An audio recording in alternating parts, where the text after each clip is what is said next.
Hello guys, तो एक और फिर मैं अर्जुन आपका अनंती क्लास पे हार्दिक स्वागत करता हूं। तो कैसे हैं आप सब लोग? तो उम्मीद करता हूं बहुत ही अच्छे होंगे, शानदार होंगे।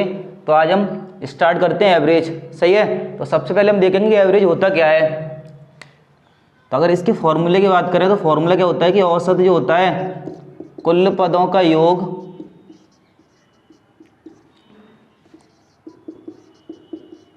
बट्टे कुल पदों की संख्या। सही ना। इसका जो फॉर्मूला होता है वो औसत यानी कुल पदों का योग बट्टे कुल पदों की संख्या। ठीक है, ये तो इसका फॉर्मूला होता है। लेकिन अब हम समझते हैं कि सबसे पहले औसत होता क्या है। यानी जब भी तुम्हें संख्या दे रखी हो, जैसे मान लो संख्या लिखी है 4, 5 और 6, अगर मैं इसकी बात करूं तो इसका औसत क्या होगा? तो औसत हमेशा बीच वाली संख्या होती है। ठीक है ना। यानी जब भी संख्या दे रखी है तो और उनमें अंतर समान है, यानी कि उनमें समांतर श्रेणी लग रही है, तो औसत हमेशा बीच वाली संख्या होती है। अगर इनकी बात करूँ तो 4, 5, 6 यानी सब में एक एक का अंतर है, तो इनमें औसत कौन सी होगी? बीच में क्या आ रहा है? 5 आ रहा है। सही है। ऐसे हम बात कर रहे हैं कि 2, 4 और 6, अगर इनका औसत निकालना है तो औसत हमेशा बीच वाली संख्या होती है, क्योंकि हमें पता है कि अंतर सब में समान है। यानी जहां भी समांतर सीढ़ी लग रही होगी वहां समझ लो औसत बीच वाली संख्या होगी। अब इसका औसत कौन सा होगा? 4।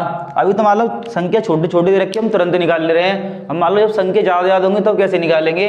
तो हमें किसी भी संख्या का ठीक बीच का निकालना हो, सही ना, तो उसका एक पहला पद जोड़ दो और एक अंतिम पद जोड़ दो, उसमें लगा दो 2 से भाग, बीच वाला पद निकल आएगा। देख लो 6 और 2 8, 8 का आधा कितना होता है? 4। ऐसी इसकी बात करें तो 6 और 4 10, 10 का आधा कितना होगा? 5। यानी जहां भी तुम्हें समांतर सीढ़ी लग रही हो, सही है, यानी कि जिनमें पदों का अंतर समान हो, तो समझ लो कि औसत जो होता है हमेशा बीच वाली संख्या होती है। और हमें किसी का भी बीच का निकालना हो तो एक उसका पहला जोड़ दो, एक लास्ट वाला जोड़ दो, उसमें लगा दो 2 से भाग, ठीक बीच का पता चल जाएगा। सही है। आगे और एग्जाम्पल देख लें। जैसे मान लो 1, 3, 5, 7 और 9। सही, अभी इतनी संख्या लिखी है। अगर मैं इनमें बात बीच में देखना चाहूँ तो बीच में कौन आ रहा है? 5 आ रहा है। यानी इनका जो औसत होगा 5 होगा। अगर तुम्हें निकालना है तो एक पहला पद जोड़ दो और एक अंतिम पद, बट्टे 2 से लगा दो भाग, यानी 10 का आधा कितना आ जाएगा? 5। सही है ना। यानी कि चाहे कोई सी हो, चाहे सम हो, चाहे विषम हो, चाहे प्राकृतिक हो, जितना पता होना चाहिए कि जो संख्या लिखी है उनमें अंतर जो समान होना चाहिए। यानी ऐसी स्थिति में औसत हमेशा बीच वाली संख्या होगी। और बीच का निकालना हो तुम्हें तो एक पहला पद जोड़ दो और एक अंतिम पद जोड़ दो, उसमें लगा दो 2 से भाग, औसत पता चल जाएगा। सही है। तो देखते आएंगे अब।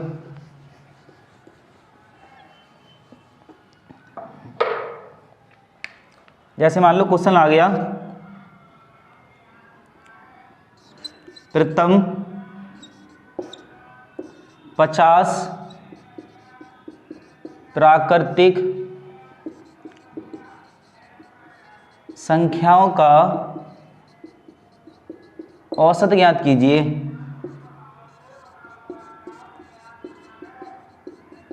सही ना। यानी प्रथम 50 प्राकृतिक संख्याओं को औसत ज्ञात कीजिए।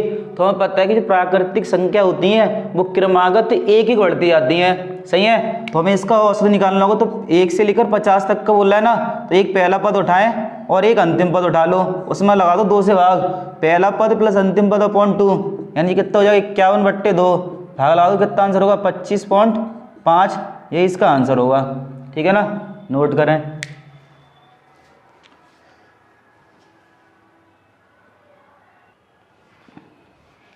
देखें, यानी कि जहां भी सम, विषम, प्राकृतिक संख्या होंगी वहां तुम जो वाली फॉर्मूला लगा सकते हो, यानी पहला पद प्लस अंतिम पद अपॉन 2। लेकिन जो प्राइम नंबर होंगी, अभाज्य संख्या, उनमें तुम्हें फॉर्मूला लगाना पड़ेगा, यानी कुल पदों का योग बट्टे कुल पदों की संख्या। क्योंकि जो अभाज्य संख्या होती है उनमें कोई अंतर समान नहीं होता है, कहीं 2 का कहीं 3 का। ठीक है ना। जैसे बात करें 2, 3, 5, 7, 11, यहाँ 1 का अंतर है, यहाँ 2 का है, यहाँ भी 2 का, यहाँ 4 का, यानी अभाज्य संख्याओं में अंतर समान नहीं होता। तो ऐसी कंडीशन में हम नहीं लगा पाएंगे। जहाँ अंतर समान होगा, यानी जहाँ समांतर श्रेणी लगेगी वहाँ हम लगा सकते हैं कि पहला पद प्लस अंतिम पद अपॉन 2 और उसका औसत पता चल जाएगा। सही है। आगे देखें।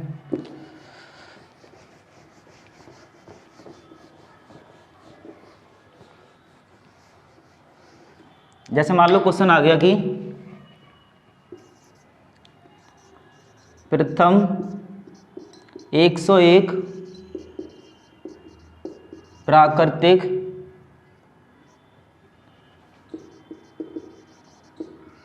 संख्याओं का औसत ज्ञात कीजिए।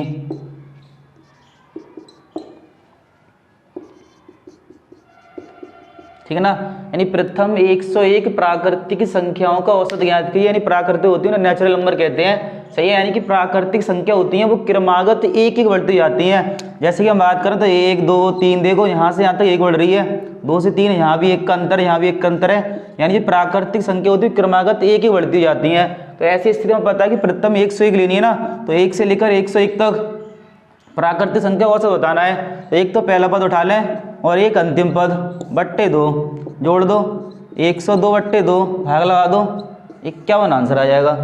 सही है ना, नोट करें। आगे देखें। अब मान लो क्वेश्चन यहीं पर चेंज हो गया थोड़ा सा,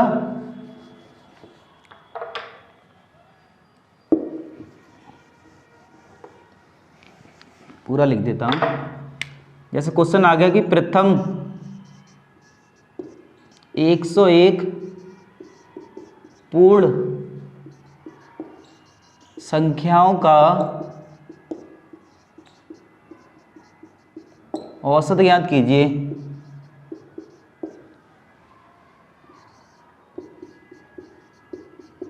ठीक है ना, प्रथम 101 पूर्ण संख्याओं का औसत ज्ञात कीजिए। पूर्ण मतलब होल नंबर, ठीक है ना,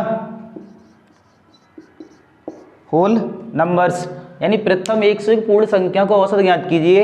अब पूर्ण संख्या होती कौन सी है, यानी जब प्राकृतिक संख्याओं के समूह में, प्राकृतिक होती है 1 2 3 और डाउन डॉट इनफाइनाइट तक, यदि मैं इसमें शून्य को और ऐड कर दूं तो ये सारी की सारी संख्या पूर्ण संख्या बन जाएंगी। सही है, यानी जब प्राकृतिक संख्याओं के समूह में शून्य को भी शामिल कर दिया जाए तो भी सभी संख्या पूर्ण संख्याएं कहलाती हैं। अब क्वेश्चन में लिखा है कि प्रथम 101 पूर्ण संख्याओं का औसत ज्ञात कीजिए। प्रथम 101 का मतलब क्या है, यानी कि 0 1 2 एंड डॉट डॉट डॉट 100 तक ही लिखनी है। बहुत सारे लोग गलती कर देंगे कि यानी 101 लिखा है तो 1 से लेकर 101 तक लिख देंगे, यानी कि 101 तक नहीं लिखना। प्रथम 101 पूर्ण संख्या लेनी है तो ये भी तो काउंट होगी 0। ठीक है, 100 संख्या तो ये वाली हो गई और 0 भी काउंट हो गई, टोटल संख्या कितनी हो गई 101। ध्यान रखना, यानी जब भी पूर्ण संख्या लिखा हो तो 0 भी काउंट होगा इसमें, यानी 0 से लेकर 100 तक ही 101 संख्या हो जाएंगी। अब औसत क्या होता है, पहला पद प्लस अंतिम पद बट्टे 2, 100 का आधा कितना होगा 50, ये इसका आंसर है। ठीक है, नोट करें।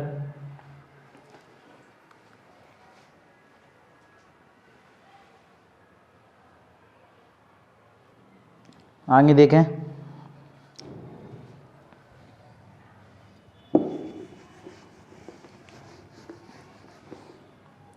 ठीक है, जिसका फॉर्मूला लिख देता हूँ। जब भी समांतर श्रेणी लग रही होगी तब औसत के लिए पहला पद प्लस अंतिम पद अपॉन 2, यानी जहाँ भी समांतर श्रेणी लग रही होगी प्रश्न में वहाँ तुम लगा सकते हो कि पहला पद प्लस अंतिम पद अपॉन 2। सही है। हम मान लो क्वेश्चन आ गया कि 50 से लेकर 70 तक की सभी प्राकृतिक संख्याओं का औसत ज्ञात कीजिए।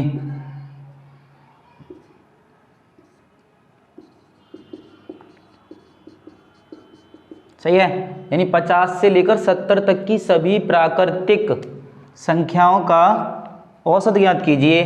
तो 50 से लेकर 70 बोल रहा है ना, तो 50 और 70 तक, यानी 50 और 70 दोनों ऐड करनी है। तक लगाया यहाँ लिखा होता 50 और 70 के बीच, तो ना तो 50 ही लेते ना ही 70 लेते। सही है ना, अब तो लिखा है कि 50 से लेकर 70 तक, यानी टोटल में 50 और 70 दोनों ऐड करनी है। तो लगा दो पहला पद प्लस अंतिम पद अपॉन 2, जोड़ दो 120 बट्टे 2, यानी कितना आंसर आ गया 60। ठीक है ना, आगे देखें।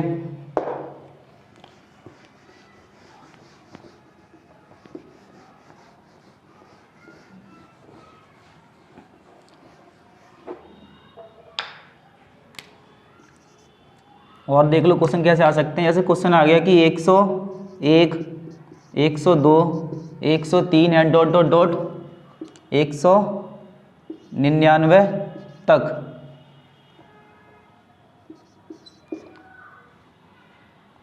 की सभी संख्याओं का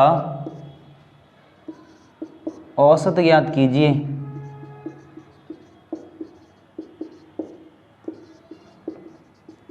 सही है, यानी 101, 102, 103 एट डॉट डॉट 199। यहाँ भी लिखना चाहो तो देखो लिख लो 198, यानी संख्या क्रमागत लिखी 101, 102, 103 एट डॉट 198 और 199 तक की सभी संख्याओं का औसत ज्ञात कीजिए। हमें पता है कि प्राकृतिक संख्या चल रही है 1, 2, 3 यानी क्रम से ही बढ़ती आ रही है, तो लगा दो पहला पद प्लस अंतिम पद अपॉन 2, जोड़ दो 300/2 यानी कितना आंसर आ गया 150। ठीक है ना, नोट करें।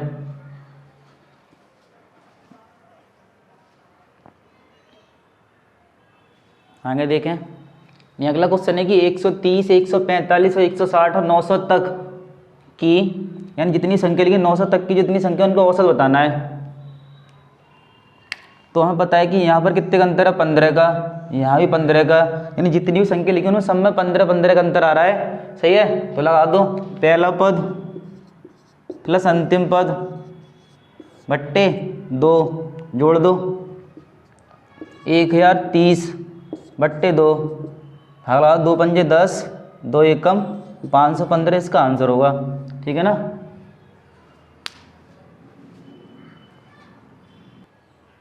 आगे देखें,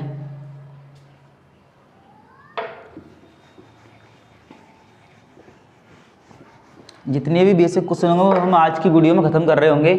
ठीक है ना। तो अब क्वेश्चन आ गया कि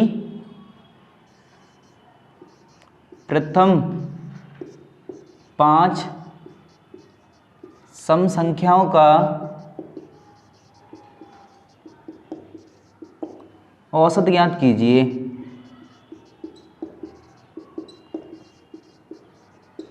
सही है, यानी क्वेश्चन है कि प्रथम 5 सम संख्याओं का औसत ज्ञात कीजिए, या क्वेश्चन ऐसे लिख के आ गया कि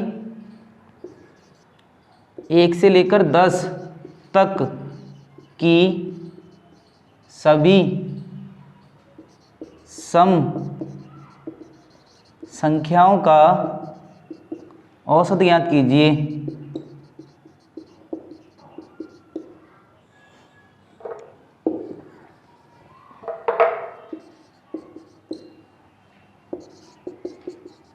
सही ना, यानी या तो क्वेश्चन ऐसे लिखा है प्रथम 5 सम संख्याओं को औसत ज्ञात कीजिए, या 1 से लेकर 10 तक की सभी सम संख्याओं को औसत ज्ञात कीजिए। यानी ये वाला क्वेश्चन, ये क्वेश्चन दोनों सेम क्वेश्चन लिखे हैं। जहाँ लिखा है कि प्रथम 5, इसका मतलब हमें लगातार 5 संख्या चाहिए। सही ना, और जहाँ लिखा है 1 से लेकर 10 तक, और 1 से लेकर 10 तक की सभी सम संख्या को औसत बताना है। हमें पता है कि 1, 2, 3, 4, 5, 6, 7, 8, 9 और ये 10। सही है, यहाँ बोल रहा है सम, तो ये तो विषम है, हटा दो इसे, ये भी हट जाएगी, इसे भी हटा दो और इसे भी और इसे भी। अब देखना कितनी सम आ रही है 1, 2, 3, 4, 5। सही ना, यानी कि 1 से लेकर 10 तक की जो संख्या लिखी है उनमें हमें पता चला कि 5 सम संख्या आ रही है। तो यहाँ से पता चला कि जब भी संख्या लिखेंगे 1 से लेकर 100 तक लिखी हो तो आधी सम और आधी विषम होती है, क्योंकि हर एक संख्या के बाद क्या आ रही है सम, फिर उसके बाद विषम, फिर सम और फिर विषम। ऐसे 1 से लेकर 10 तक बोले तो आधी कर दो, सम और विषम बोल रहा हो तभी प्राकृतिक बोल रहा है तो प्राकृतिक तो क्रमागत होती है, यानी जहाँ भी सम और विषम लिखा हो। सही है, तो जहाँ तक संख्या लिखी हो जैसे 1 से लेकर 40 तक और सम पूछ रहा है तो n की वैल्यू कितनी होगी 20, क्योंकि हमें पता है कि आधी सम और आधी विषम होती हैं। सही है, 100 तक बोल रहा है तो 50 सम और 50 ही विषम, 50 तक बोल रहा है तो 25 ही सम होंगी और 25 ही क्या होंगी विषम होंगी। सही है, अब यहाँ लिखा था कि प्रथम 5 सम संख्याओं को औसत ज्ञात कीजिए, तो प्रथम 5 के लिए मुझे कहाँ तक गिनती लिखनी पड़ेगी 10 तक लिखनी पड़ेगी। मुझे पता है कि आधी सम और आधी विषम होती है, 5 सम चाहिए, 5 का दूना कितना होगा 10। वो बोले कि प्रथम 20 संख्याओं का औसत बताइए जो सम हो, तो प्रथम 20 चाहिए हमें सम, तो उसके लिए 40 तक गिनती लिखनी पड़ेगी। सही है, अगर इसके फॉर्मूले की बात करें जो किताब में लिखा होगा डायरेक्ट, वो होता है कि n+1। सही है, यानी जितनी संख्या दे रखी है उसमें 1 ऐड कर दो उसका आंसर आ जाएगा। लेकिन हमने जो भी पढ़ा था कि पीछे की जब भी संख्या क्रमागत दी गई हो और उनमें समांतर श्रेणी लग रही हो, यानी जिनके पदों में अंतर समान हो, तो हम पहला पद प्लस अंतिम पद अपॉन 2 कर सकते हैं। सही है। तो ऐसे यहाँ पर देखें अब, तो पहला पद कौन सा है 2, क्योंकि यहाँ बात हो रही है 1 से लेकर 10 तक की सभी सम संख्या को बताइए, तो 1 तो ले नहीं सकते क्योंकि 1 तो विषम है। सही है। तो पहला पद कौन सा आएगा 2 और अंतिम पद 10/2, 12 का आधा कितना आ गया 6, यानी इसका औसत कितना होगा 6। बहुत सारे लोगों को फॉर्मूला अच्छा लगता है तो फॉर्मूला ही मैंने साइड से लिख दिया है, यानी जितनी संख्या दे रखी हो 5 लिखा है तो उसमें 1 ऐड कर दो 6 आंसर होगा। लेकिन हम फॉर्मूला क्यों लगा, जब हमें पता है कि तरीका कि जब भी संख्या सम हो या विषम हो और उनमें अंतर समान होगा, क्योंकि सम और विषम में 2 का अंतर होता है। चेक कर लो, 2 के बाद 4 आ रही है, यहाँ भी 2 का अंतर है, यहाँ भी 2 का अंतर है। सही है। जब अंतर समान है तो हम क्यों फॉर्मूला लगाए, हमें पता है कि पहला पद प्लस अंतिम पद अपॉन 2 कर दो, औसत पता चल जाएगा। सही है ना, नोट करें।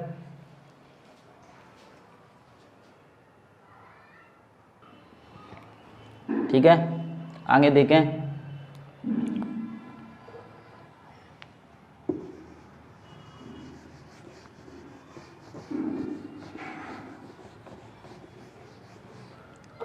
एक एग्जाम्पल और देख लो, जैसे क्वेश्चन आएगा प्रथम 20 सम संख्याओं को औसत ज्ञात कीजिए। प्रथम 20 का मतलब हमें लगातार 20 संख्या चाहिए। सही है ना, यानी n की वैल्यू 20 होनी चाहिए, यानी लगातार हमें 20 संख्या चाहिए। प्रथम 20 सम संख्या को औसत बताइए। तो प्रथम 20 के लिए मुझे 1 से लेकर 40 तक की गिनती लिखनी पड़ेगी, क्योंकि हमें पता है कि आधी सम और आधी विषम होती हैं। अब 1 तो विषम है, तो अब पहली सम कौन सी होगी 2, आगे 4 एंड डॉट डॉट 40 तो पहले से सम है। सही है। लगा दो पहला पद प्लस अंतिम पद अपॉन 2, 42/2, यानी आंसर कितना हो गया 21। सही है। आगे देखें।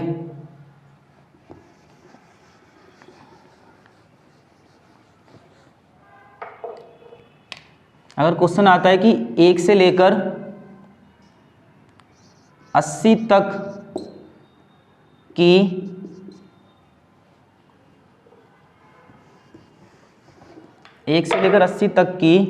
सभी सम संख्याओं का औसत ज्ञात कीजिए।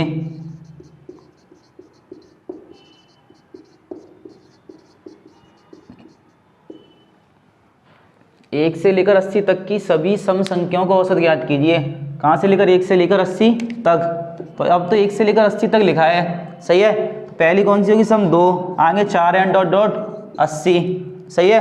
तो लगा दो पहला पद प्लस अंतिम पद अपॉन 2, 82 का आधा कितना हो जाएगा 41, यही इसका आंसर है। ठीक है ना, जब भी 1 से लेकर इतने तक लिखा है तो आधी कर दें, और जहाँ लिखो तो प्रथम 80 लिखा तो हमें 160 तक गिनती लिखनी पड़ती। सही। अब तो साफ साफ लिखा कि 1 से लेकर 80 तक की सभी सम संख्याओं को औसत ज्ञात कीजिए। तो 1 से लेकर 80 तक बोल रहा है, तो पहली सम कौन सी होगी 2, आगे 4 एंड डॉट डॉट 80, पहला पद और अंतिम पद अपॉन 2, जोड़ दो 82 का आधा 41। सही है। आगे देखें।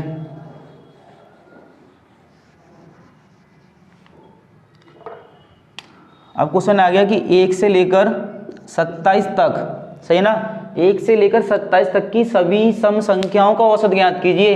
कहाँ से 1 से लेकर 27 तक, तो पहली सम कौन सी होगी 2, आगे 4 एंड डॉट डॉट, अब 27 तो विषम है तो कौन सी होगी 26। सही है ना। तो लगा दो पहला पद प्लस अंतिम पद अपॉन 2, 28, इसका आधा कर दो 14 आंसर है। नोट करें। आगे देखते हैं विषम वाले। अब आगे देखें।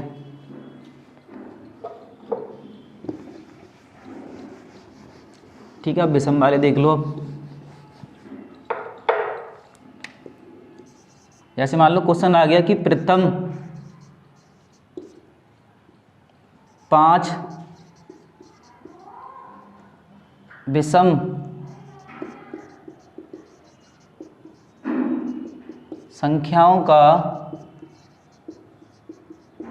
औसत ज्ञात कीजिए।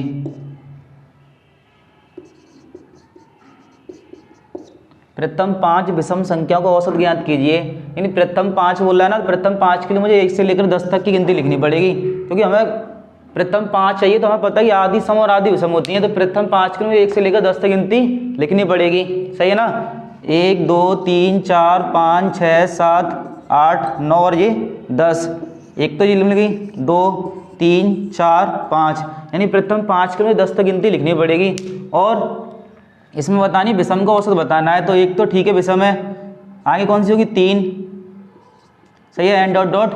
अब 10 तो सम है, तो इससे पीछे कौन होगा 9, लगा दो पहला पद प्लस अंतिम पद अपॉन 2, यानी 10/2, आंसर कितना आ गया 5, सही है। अगर इसका फॉर्मूला लिखना तो वो भी लिख लो साइड से, यानी जब भी विषम संख्या दे रखे उनको औसत पूछे तो ये होता है फॉर्मूला, यानी जितनी संख्या दे रखी है वही उसका आंसर है। 5 है तो 5, प्रथम 10 लिखा है तो 10, प्रथम 15 लिखा है तो 15, ठीक है ना। देखें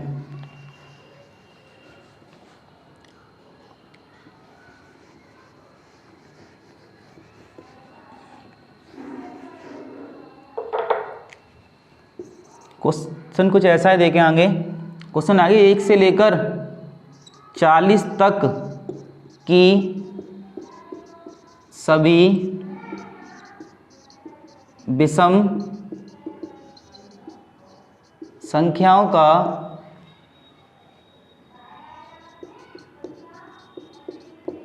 औसत ज्ञात कीजिए। सही है, 1 से लेकर 40 तक की सभी विषम संख्याओं का औसत ज्ञात कीजिए, ठीक है ना। तो 1 से लेकर 40 तक की सभी विषम देखनी है, 1 से लेकर 40 तक, तो पहली तो विषम ठीक है, आगे 1 3 एंड डॉट डॉट डॉट कहाँ तक 39, क्योंकि 40 तो सम है, लगा दो पहला पद प्लस अंतिम पद अपॉन 2, तो 40/2, यानी कितना आंसर आ गया 20, ठीक है। अगर क्वेश्चन ऐसे लिखा है कि 1 से लेकर 51 तक की सभी विषम संख्या को औसत बताइए, कहाँ से 1 से लेकर 51 तक, तो एक तो पहले से विषम है और 51 पहले से विषम है, बट्टे 2 कर दो, 52/2, यानी कितना आंसर आ गया 26, सही है। यानी कि अब तुम सम और विषम वाले सीख गए होंगे। अब आगे देखते हैं, ठीक है। अगर यहाँ पर अभाज्य संख्या की बात होगी तो हम नहीं लगा सकते पहला पद और प्लस अंतिम पद अपॉन 2, फिर तो हमें फॉर्मूला लगाना पड़ेगा, यानी कुल पदों का योग बट्टे कुल पदों की संख्या, क्योंकि सम और विषम में तो अंतर कैसा है, समान है, सही है। सम में सम और विषम में 2 का अंतर होता है, प्राकृतिक में 1 का अंतर होगा, लेकिन जो अभाज्य संख्या होती है उनमें कोई अंतर नहीं होता, कहीं 1 का होगा, कहीं 2 का, कहीं 3 का, सही है। आगे देखें, क्वेश्चन आया था MTS में कि 100 तक की सभी भाज्य और अभाज्य, 100 तक की सभी भाज्य और अभाज्य संख्याओं का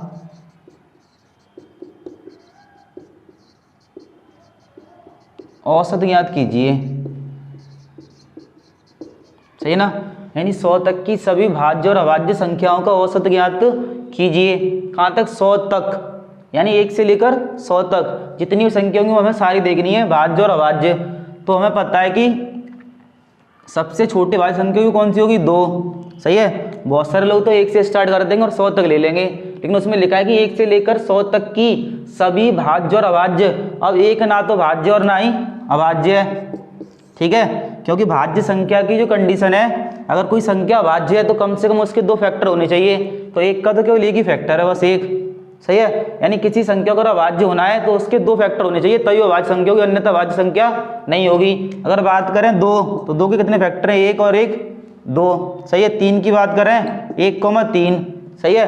अगर कोई संख्या भाज्य है तो उसके 2 से अधिक गुणनखंड होंगे तो ही वो संख्या भाज्य होगी। जैसे कि बात करें 4, 1 2 और 4, यानी 1 से भी कटेगी, 2 से भी कटेगी और 4 से भी कटेगी, सही है। यानी जो संख्या अपने आप से कटेगी उसे बोलते हैं अभाज्य प्राइम नंबर, और जो दूसरे से भी कटेगा खुद के साथ साथ वो होती है भाज्य संख्याएं, डिविजिबल नंबर। अब क्वेश्चन में लिखा है कि 100 तक की सभी भाज्य और अभाज्य संख्याओं को औसत बताइए, तो हमें 1 तो इसमें लेना ही नहीं है, क्योंकि 1 ना तो भाज्य और ना ही अभाज्य है।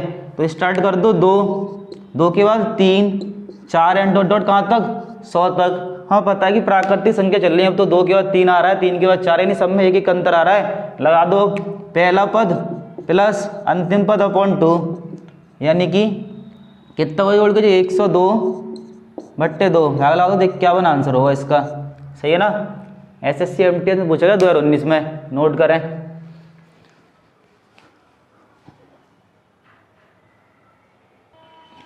आगे देखें, यानी क्वेश्चन है अगला कि प्रथम 4 अभाज्य संख्याओं और प्रथम 4 भाज्य संख्याओं के औसतों का अनुपात ज्ञात कीजिए। यानी पहली 4 अभाज्य संख्या लेनी है, प्राइम,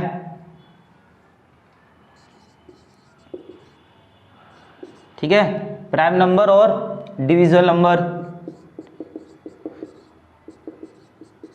ठीक है, अभाज्य और भाज्य, ठीक है। तो पहली 4 अभाज्य संख्या कौन सी होंगी? 2, आगे 3, 5 और 7। इनका क्या बताना है? प्रथम 4 अभाज्य संख्या और प्रथम 4 भाज्य संख्या। तो भाज्य कौन सी होंगी? 4, आगे 6, 8 और ये 9, सही है। यानी कि सबसे छोटी भाज्य संख्या 2 होगी, फिर उसके बाद 3, 5 और 7, सही है। आगे बात करें भाज्य संख्या कौन सी होंगी? 4, 6, 8 और 9। बहुत सारे लोग सोचेंगे 9 नहीं होगी, 9 तो केवल विषम है, लेकिन ये भाज्य संख्या हुई क्योंकि 3 से भी कट रही है। अब इनके औसत कितनी संख्या है? 4, यहाँ भी कितनी? 4, और इनका बताना है अनुपात। 4 से तो 4 काट दो, जोड़ दो, 2 और 3 5, 5 10 और 7 17, यहाँ भी जोड़ दो, 6 और 4 10, 10 और 18, 18 और 9 27, यानी 17 अनुपात 27 इसका आंसर होगा। नोट करें।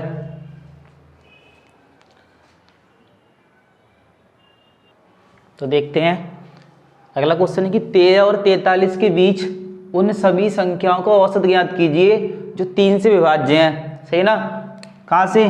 13 और 43 के बीच, यानी जितनी भी संख्या 13 और 43 के बीच जो 3 से कटने वाली संख्या है उनका हमें क्या बताना है? औसत बताना है, सही है। तो पहली कटने वाली कौन सी होगी? 15, सही है।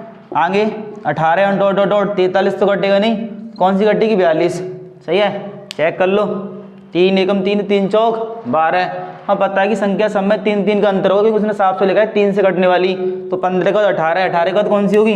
21। अब इन सब में 3 3 का अंतर आ रहा है, तो लगा दो भाई, पहला पद प्लस अंतिम पद अपॉन 2, जोड़ दो 5 और 2 7, 4 और 1 5 बट्टे 2, भाग लगा दो 28.5, ये इसका आंसर है।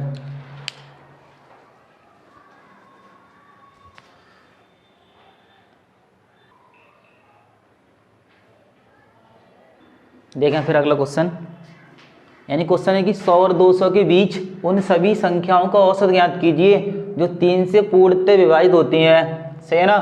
कहाँ से? 100 और 200 के बीच उन सभी संख्याओं का औसत ज्ञात कीजिए जो 3 से कटती हो, सही है।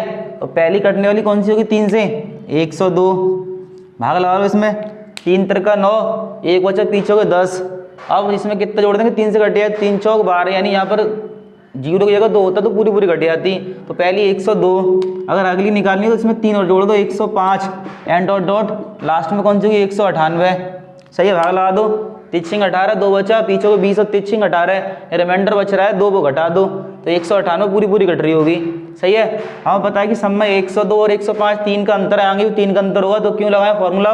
लगा दो सीधे सीधे, पहला पद प्लस अंतिम पद अपॉन 2, जोड़ दो, कितना हो गया? 300 बट्टे 2, कितना आंसर आ गया? 150, सही है। इसमें लिखा कि 100 और 200 के बीच उन सभी संख्याओं को औसत ज्ञात कीजिए जो केवल और केवल 3 से कटती हो, सही है। तो 100 और 200 के बीच बोल रहा है, तो पहली संख्या 102 होगी और आगे 105, ऐसी अगली निकालनी है तो उसमें 3 और जोड़ दो, अगली संख्या होगी 108 होगी, एंड डॉट डॉट कहाँ तक? 198 तक, सही ना। लगा दो, पहला पद कौन सा? 102 और अंतिम पद 198 बट्टे 2, जोड़ दो पूरा 300 बट्टे 2, कितना आंसर आ गया? 150 आंसर है।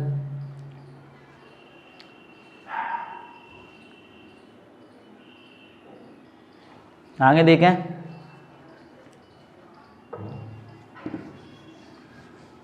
अगर मान लो क्वेश्चन इसी में थोड़ा सा कर देते हैं चेंज। क्वेश्चन आ गया 100 और 200 के बीच उन सभी संख्याओं को औसत ज्ञात कीजिए जो 6 और 9 दोनों से पूर्णतः विभाजित होती हों।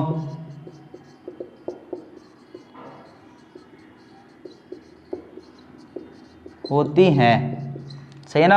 यानी 100 और 200 के बीच उन सभी संख्याओं का औसत ज्ञात कीजिए 6 और 9 दोनों से पूर्णतः विभाजित होती हैं। कहाँ से लेकर कहाँ तक? 100 और 200 के बीच।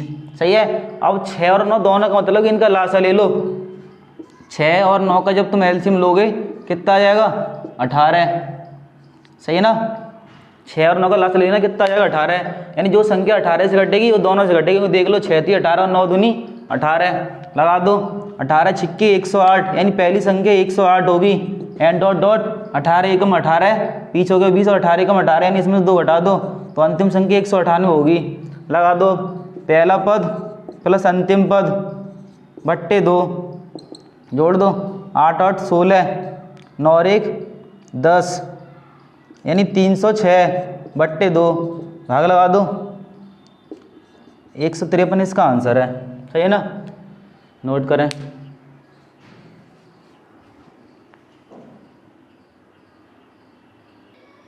तो देखें अगला क्वेश्चन है कि 5 सबसे छोटी अभाज्य संख्याओं को औसत ज्ञात कीजिए। सही है ना। यानी 5 सबसे छोटी अभाज्य संख्या लेनी है तो सबसे छोटी अभाज्य संख्या कौन सी होगी? 2, उसके बाद 3, 5, 7 और 11, यानी ठीक है। सबसे छोटी वाली संख्या 2, फिर 3, 5, 7 और 11, इनका बताना है औसत। अब तुम यही ला सकती कि पहला पद प्लस अंतिम पद अपॉन 2, क्योंकि यहाँ पर संख्या में यहाँ 1 का अंतर है, यहाँ 2 का, यहाँ 2 का, यहाँ कितने का? 4 का। यानी जब अंतर समान होगा तभी लगा सकते हैं पहला पद प्लस अंतिम पद अपॉन 2। अब तो तुम्हें फॉर्मूला लगाना पड़ेगा पूरा। कौन सा? औसत को फॉर्मूला लगाया था स्टार्टिंग में, कुल पदों का योग बट्टे कुल पदों की संख्या। ठीक है ना। कुल पदों का योग बट्टे कुल पदों की संख्या। तो कुल पदों का योग कितना है? जोड़ लो इन्हें। 2 और 3 5, 5 10, 10 और 7 17, 18 और 10 28। सही। योगफल कितना हो गया? 28 बट्टे संख्या कितनी है? 5। लगा दो भाग 5 25, कितना बचा? 3, पॉइंट लगा लो 0, 5 छिक्के 30। सही है ना। यानी जब भी अंतर समान होगा तभी लगा सकते हैं पहला पद प्लस अंतिम पद अपॉन 2, अन्यथा फॉर्मूला लगाना पड़ेगा कुल पदों का योग बट्टे कुल पदों की संख्या। ठीक है ना। नोट करें इसे।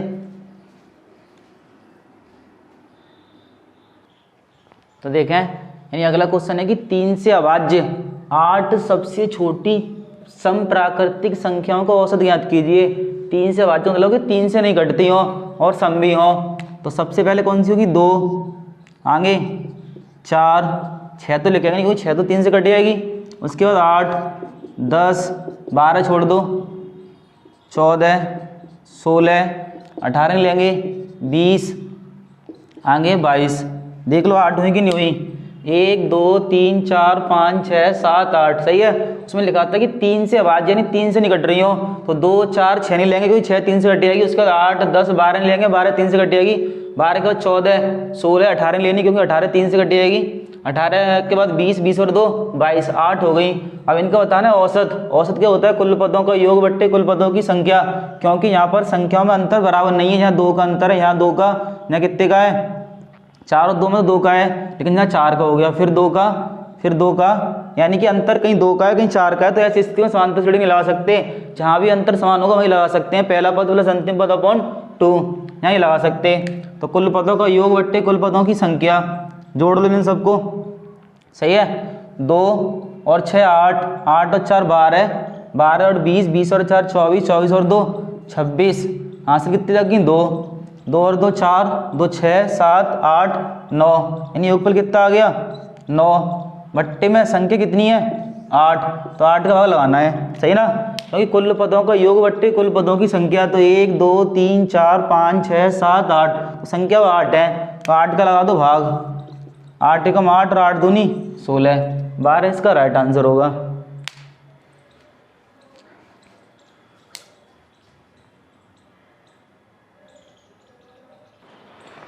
आगे देखें अगला क्वेश्चन है कि यदि 16A प्लस 16B बराबर 672 हो तो A और B का औसत ज्ञात कीजिए।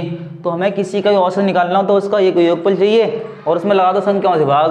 तो हमें A और B का औसत निकालना है, तो कैसे निकालेंगे? A plus B upon 2।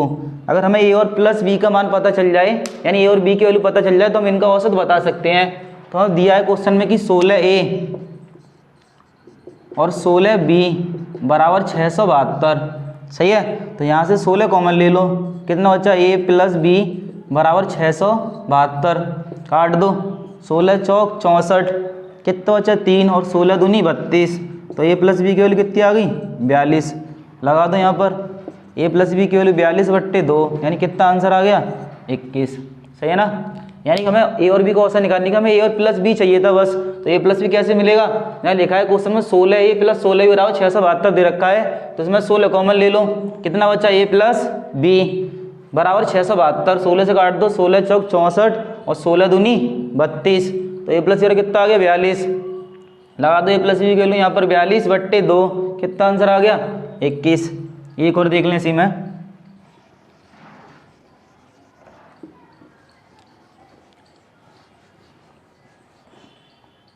जैसे मान लो अगला क्वेश्चन है कि 20a प्लस 20b बराबर 400, सही है, यानी 20a प्लस 20b बराबर 400 है, तो a और b का औसत ज्ञात कीजिए। तो वही अभी की तरह, यानी हमें a और b का औसत चाहिए, तो हमें a plus B upon 2, a plus B upon 2, तो कहीं ना कहीं हमें a और b की वैल्यू पता चल जाए तो हम औसत ज्ञात कर सकते हैं। तो क्वेश्चन हमें दे रखा है, वहाँ से पता चलेगी 20a और 20b बराबर 400, 20 कॉमन ले लो, कितना बच्चा a प्लस बी बराबर 400, 20 का वर्ग होता है तो 20 से 400 कट जाएगा 20 बार, तो a प्लस बी की वैल्यू कितनी आ गई 20, पुट कर दो यहाँ पर 20/2, यानी कितना आंसर आ गया 10, सही है ना।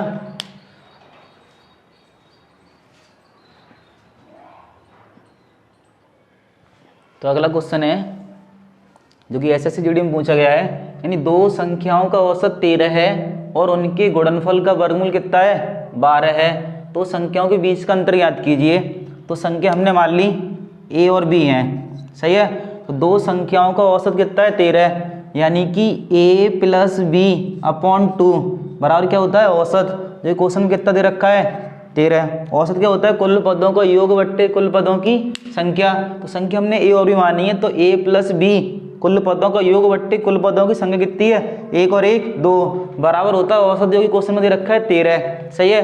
तो यहाँ से निकल आएगा कि a प्लस बी बराबर 13 दूनी 26, ठीक है, यानी दो संख्याओं का औसत 13 है, तो संख्या हमने a और b मान लिया, अब इनका औसत दे रखा है, तो औसत होता है कुल पदों का योग बट्टे कुल पदों की संख्या बराबर क्या होता है औसत, जो कि क्वेश्चन में दे रखा है कितना है 13। अब इसके ऊपर गुणा कर दो 13 दूनी 26, तो यहाँ से a प्लस बी की वैल्यू कितनी आ गई 26। अब आगे लिखा है कि उनके गुणनफल का वर्गमूल, किनके गुणनफल का संख्याओं के, तो संख्या में मान ली थी a और b, इनके गुणनफल का वर्गमूल दे रखा है क्वेश्चन में 12, सही है। तो जैसे इधर से वर्गमूल उठाओगे तो उधर लग जाएगा वर्ग, तो a गुणा b, जैसे यहाँ से वर्गमूल उठाओगे या दोनों तरफ वर्ग कर दो, तो जैसे तुम वर्ग करोगे तो वर्ग से वर्गमूल तो कट जाएगा, और 12 और कितना हो जाएगा 144, चाहे तो दोनों तरफ वर्ग कर दो तो वर्ग करने पर वर्गमूल कट जाएगा, और 12 और 144 चाहे इसको उठा कर उधर भेज दो तब भी वो वर्ग ही लग जाएगा। अब यानी दो संख्याओं का योगफल 26 है और उनका गुणनफल कितना है 144, अब उनका अंतर बताना है, तो कहीं ना कहीं इनके ऐसे फैक्टर कर लें कि जिनका योगफल तो 26 हो जाए, गुणा करने पर 144 आ जाए, सही है। तो 18 अट्टे 144, 18 अट्टे 144 और 18 8 कितने होते हैं 26, यानी हमें संख्या पता चलेगी 18 और 8 होंगी। अब बोला कि संख्याओं का अंतर याद कीजिए, तो 18 और 8 में अंतर देख लो, कितने का अंतर है 10 का, यही आंसर है, ठीक है ना। उसमें साफ साफ लिखा था कि दो संख्याओं का औसत 13 है, तो संख्या सबसे पहले हमने मान ली a और b, तो a प्लस बी अपॉन 2 बराबर 13, तो 13 दूनी 26, और उनके गुणनफल यानी संख्याओं गुणनफल a इंटू बी का वर्गमूल है, यानी वर्गमूल का मतलब इस पे वर्गमूल लगा दो, रूट बराबर दे रखा है 12, तो जैसे दोनों तरफ वर्ग करेंगे तो a इंटू बराबर 144। अब यहाँ से पता चला कि हमें ऐसे फैक्टर करने के जोड़ने पर तो 26 आ जाए, गुणा करने पर 144 आ जाए, तो 18 अट्टे 144, 18 अट्टे 144 और 18 8 कितने होते हैं 26, यानी कि ठीक है यहाँ तक। अब 18 और बोल रहा है कि संख्या में अंतर बताइए, तो हमने मान लीजिए a की वैल्यू है और ये किसकी वैल्यू है b की, सही है, इनका अंतर बताना है, यानी कि a माइनस बी, तो 18 में से 8 घटाओ कितना बचा 10 आंसर होगा, नोट करना चाहो तो नोट कर लें। तो अगला क्वेश्चन देखें, यानी अगला क्वेश्चन है कि दो अंकों वाली संख्याओं 41, x5, 5x और 44 का औसत 57 है, तब x प्लस 5 और 2x माइनस 9 का औसत ज्ञात कीजिए, सही है। तो ये भी नया क्वेश्चन है, यानी कि संख्या दे रखी है x 41 और x5 और 5x। तो सबसे पहले इनका औसत दे रखा है, तो औसत की सहायता से पहले हमें इनका योगफल निकालना पड़ेगा, क्योंकि जब तक हमें योगफल नहीं पता होगा तब तक हम यहाँ पर x की वैल्यू नहीं निकाल सकते। यानी संख्या 41 x5 5x और कितना है 44। यानी जब तक हमें योगफल नहीं पता हो इन संख्याओं का तब तक हम इनकी x वैल्यू नहीं निकाल सकते। तो योग कैसे निकलेगा, तो वही औसत के फॉर्मूले जब हमें पता था कि औसत क्या होता है, कुल पदों का योग बट्टे कुल पदों की संख्या। जब वहाँ से हम योगफल का फॉर्मूला बनाएंगे तो वहाँ से बन जाएगा योग बराबर औसत गुणा संख्या। ठीक है, जब हमें पता है कि औसत बराबर होता है कुल पदों का, अगर मैं औसत की बात करूं तो औसत क्या होता है, कुल पदों का योग बट्टे कुल पदों की संख्या। अगर मैं इसको उठा के इसके नीचे रख दूं तो यहाँ से औसत बन जाएगा कुल पदों का योग बट्टे कुल पदों की संख्या। लेकिन अब हमें योग ना औसत निकाल के योग निकालना है, तो योग बराबर क्या बन जाएगा, औसत गुणा संख्या। अब औसत कितना है 57 और संख्या कितनी है 1 2 3 4। तो जब मैं औसत में संख्या से गुणा कर दूंगा तो इनका योगफल पता चल जाएगा, 4 7 28, सही है, 4 पंजे 20 और 2 22। यानी इनका योगफल कितना होगा 228। अब इस योगफल की सहायता से हम यहाँ पर x की वैल्यू निकाल सकते हैं आसानी से, सही है। तो देख लो 5 और 1 6, 6 और 4 10। अब मैं 10 में कितना और जोड़ दूं कि पीछे 8 आ जाए, सही है। 5 और 1 6, 6 और 4 10, यानी 10 में ऐसी संख्या जोड़ दो कि पीछे 8 आ जाए। तो 10 में क्या जोड़ दूं मैं 8 जोड़ दूं, तभी पीछे 8 आ पाएगा। तो यहाँ से पता चलेगा कि x की वैल्यू कितनी होगी 8 होगी। अब औसत किसका पूछा है, x + 5 और 2x - 9, सही है। x की वैल्यू कितनी निकल के आई 8, यहाँ भी लगा दो x की वैल्यू 8। तो 8 और 5 13, 8 दूनी 16, 16 में से 9 के कितने बचे 7, सही है। इनका औसत बताना, तो औसत क्या होता है दोनों का योगफल बट्टे 2। तो 13 और 7 20, 20 का आधा कर दो कितना 10 आंसर होगा। ठीक है ना, ये भी नई क्वेश्चन है। तो कुछ नहीं करना, जब तक हमें इनका योगफल नहीं पता होगा तब तक हम यहाँ पर x की वैल्यू नहीं निकाल सकते। तो योग कैसे निकालेंगे, तो योग बराबर होता है कि औसत गुणा संख्या। तो औसत दे रखा है कितना 57 और संख्या कितनी है 1 2 3 4। तो 57 गुणा 4 करेंगे तो सीधे सीधे इनका योगफल आ गया 228। अब इस योगफल की सहायता से यानी जो संख्या लिखी है कहीं ना कहीं इनका भी योगफल 228 होना चाहिए, सही है। तो यहाँ से हमने इसको ऐड किया तो 5 और 1 6, 6 और 4 10। अब 10 में कितना और जोड़ दें कि पीछे इकाई अंक 8 आ जाए। तो 8 जोड़ दो, यानी x की वैल्यू पता चलेगी यहाँ से 8 होगी, सही है। तो जैसे हमें x की वैल्यू पता चली अब हम आगे तो कुछ करना ही नहीं है, बस हमें केवल 8 ही लाना था, अब आगे क्यों चेक करें। अब x की वैल्यू यहाँ लगा दो 8 और यहाँ भी 8। तो 8 और 5 13 और 8 दूनी 16, 16 में से 9 कितना बचा 7। इनका बताना था औसत, यानी इन दोनों को ऐड करो और 2 से वहाँ लगा दो। 2 से क्यों वहाँ लगा रहे हैं, क्योंकि संख्या कितनी है 2 ही तो, एक जे वाली संख्या है और एक पीछे वाली है। तो इनका आंसर कितना आएगा 10। ठीक है,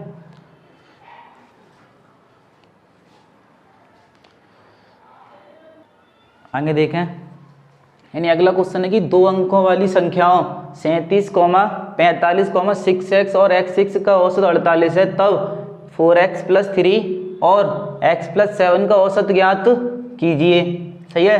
तो भाई अभी की तरह करना है कि सबसे पहले मैं इनका योग निकाल लो, योग बराबर औसत गुणा संख्या। तो औसत कितना है 48 और संख्या कितनी है 1 2 3 4, कर दो 4 8 32, हासिल 3 4 चौक 16 और 3 19। यानी इनका योगफल कितना आ गया 192। संख्या कौन कौन सी लिख लो 37 45 6x और x6, जोड़ लो 7 और 5 12, 12 और 6 18। अब मैं 18 आ रहा है इनका योगफल, 18 में कितना जोड़ दूं कि पीछे 2 आ जाए, सही है। तो 18 में 4 जोड़ो, 18 और 4 कितने होते हैं 22। यानी यहाँ से पता चलेगा कि x की जो वैल्यू होगी वो कितनी होगी 4 होगी, सही है। 7 और 5 12, 12 और 6 18। अब 18 में इतना जोड़ दें कि पीछे 2 आ जाए बस। तो 18 और 4 कितना होता है 22। अब औसत कितना निकालना है 4x + 3 और x + 7। तो x वैल्यू कितनी आई 4 और यहाँ भी कितना लगा दें 4। तो 4 चौक 16, 16 और 3 19 और 7 और 4 11। इनका योग कर दो, बट्टे में 2 लगा दो क्योंकि संख्या 2 है। तो 11 और 9 कितना हो गया 30/2, यानी इसका आंसर कितना आ गया 15, सही है। एक 3 अंक वाला भी देख लेते हैं। तो अगला क्वेश्चन देखें, यानी कि 3 अंकों वाली संख्याओं 524, 466 और 3 यानी 3x 4 और x 52 का औसत 529 है, तब 10x + 7 और 14x - 9 का औसत ज्ञात कीजिए। सही है। तो वही अभी की तरह, चाहे 3 अंक वाली हो चाहे 4 वाली हो, कोई हो, हमें तो उसका तरीका सीखना बस। सही है। तो संख्या 3 अंक वाली है, इनका औसत कितना, योग निकालने के लिए औसत गुणा संख्या। औसत 529 और संख्या कितनी है 524, 466, 3x 4 और x 5 2, यानी संख्या 4 है। कर दो, 4 निम 36, 4 दूनी 8 और 3 11, यहाँ से ले 1 4 पंजे 20 और 1 21, यानी इनका योगफल कितना होगा 2116। अब इस योगफल की सहायता से हम यहाँ पर x की वैल्यू निकाल लेते हैं। तो 6 और 4 10, 10 और 4 14, 14 और 2 16 की 6 हासिल लगी 1, 1 और 2 3, 3 और 6 9, 9 और 5 14। अब 14 में कितना जोड़ दें कि पीछे इकाइयों की 1 आ जाए, तो 14 में 7 और जोड़ दो। तो यहाँ से पता चल गया कि x की वैल्यू कितनी आ गई 7, क्योंकि जैसे तुम 14 में 7 जोड़ोगे 14 और 7 कितने हो जाएंगे 21। सही है। तो x की वैल्यू कितनी आ गई 7 आ गई। पूछ किसका रहा है औसत 10x + 7, 14x - 9। तो x की वैल्यू 7 यहाँ लगा दो, 7 यहाँ लगा दो। सही है। तो 10 × 7 कितना होगा 70 और 7 77, 14 7 98, 98 तो 9 घटा दो, कितना बचा 89। दोनों का योग कर दो, बट्टे में 2 लगा दो। 9 और 7 16 की 6 हासिल लगी 1, 8 7 15 और 1 16, बट्टे 2, 2 8 16 और 2 3 6, यानी 83 इसका आंसर होगा। सही है। तो आज की वीडियो हमने जितने भी बेसिक क्वेश्चन थे, यानी सम विषम प्राकृतिक, जितने भी बेसिक क्वेश्चन थे छोटे मोटे, हमने सब आज के पार्ट में खत्म कर दिए हैं। सही है। तो अब कल की वीडियो में यानी पार्ट 2 में हम सारे क्वेश्चन टाइप बस पढ़ रहे होंगे। तो उम्मीद करता हूँ जितना आज पढ़ाया है वो सबको समझ में आया होगा। तो अगर वीडियो अच्छा लगा हो तो इसे शेयर करें, लाइक करें और सब्सक्राइब करना ना भूलें। Thank you.